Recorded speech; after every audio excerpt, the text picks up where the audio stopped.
ദൈവത്തിൻ്റെ അതിപരിശുദ്ധമായ നാമം വാഴ്ത്തപ്പെടുമാറാകട്ടെ. നമുക്ക് ചിന്തിക്കുവാൻ വേണ്ടി ദൈവം തരുന്ന തിരുവചനം എബ്രായ ലേഖനം 8-ാം അധ്യായത്തിൻ്റെ 9-ാമത്തെ വചനം നമുക്ക് വായിക്കാം. പിതാക്കന്മാരെ കൈക്ക് പിടിച്ച് മിസ്രൈം ദേശത്ത് നിന്ന് കൊണ്ടുവന്ന നാളിൽ ഞാൻ അവരോട് ചെയ്ത നിയമം പോലെ അല്ല. അവർ എൻ്റെ നിയമത്തിന് നിലനിന്നില്ല, ഞാൻ അവരെ ആദരിച്ചതുമില്ല എന്ന് കർത്താവിൻ്റെ അരുളപ്പാട്.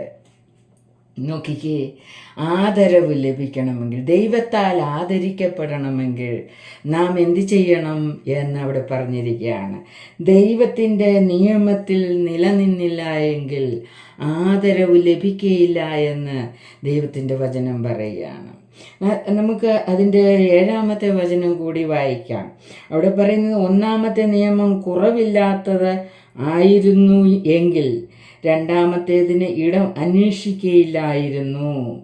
എന്നാൽ അവൻ അവരെ ആക്ഷേപിച്ചുകൊണ്ട് അരുളി ചെയ്യുന്നത്, ഞാൻ ഇസ്രായേൽ ഗ്രഹത്തോടും യഹൂദാ ഗ്രഹത്തോടും പുതിയൊരു നിയമം ചെയ്യുന്ന കാലം വരും എന്ന് കർത്താവിൻ്റെ അരുളപ്പാട്.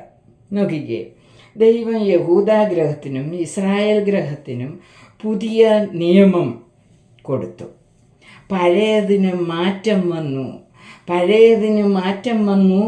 മാറ്റിയിട്ട് ദൈവം പുതിയ നിയമം കൊടുത്തു, കുറവില്ലാത്ത നിയമം കൊടുത്തു.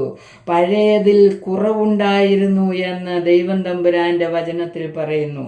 ആയതുകൊണ്ട് കുറവില്ലാത്ത നിയമം കൊടുത്തു.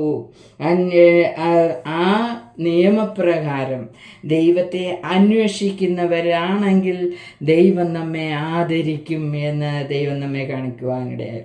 അബ്രഹാം ജയിച്ചു വന്നപ്പോൾ, ലോകത്തെയും ശത്രുവിനെയും ദുഷ്ടനെയും പിശാചിനെയും പാപത്തെയും ജയിച്ചു വന്നപ്പോൾ, ദൈവം തമ്പുരാൻ അബ്രഹാമിനെ അപ്പവും വീഞ്ഞുമായി ചെന്ന് എതിരേറ്റ് ആദരിച്ചു എന്ന് നമുക്ക് കാണുവാൻ കഴിഞ്ഞു.